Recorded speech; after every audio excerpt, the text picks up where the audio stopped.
الاذن البارزه او البروميننت اير، او في ناس بتطلق عليها الاذن الخفاشيه او الوطواطيه، احنا يعني ما بنفضلش اللفظ. عمليه مهمه بترجع ثقه الاطفال في نفسهم بدرجه كبيره جدا. ازاي؟ تابعونا.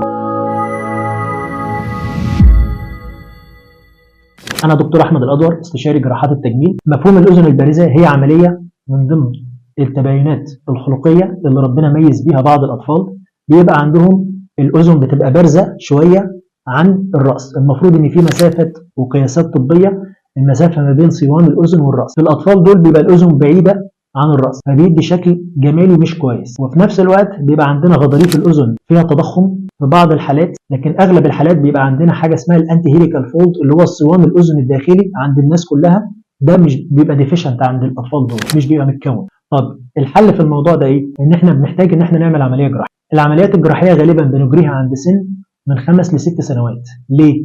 علشان حاجتين. اول حاجه علشان هو ده السن المناسب، بنكون اكتر من 85% من نمو غضاريف الاذن والتشكيل الكامل للاذن بيكون اكتمل. ثانيا بيفضل ان السن ده بيبقى قبل دخول المدارس علشان الطفل ما يتعرضش لموضوع البولينج او التنمر من زمايله في المدرسه، وهم ممكن يقعدوا مثلا ينتقدوا شكل ودنه او كده.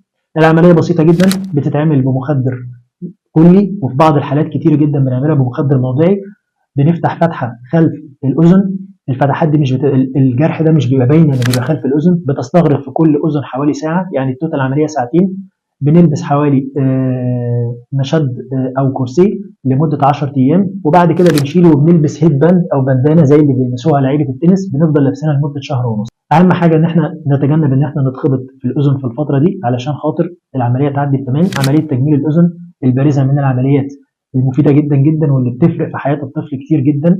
رجع ثقتك بنفسك. كل ام عندها ابن بيعاني من المشكله دي ابعتوا لنا على رسائل الصفحه واحنا هنرد عليها.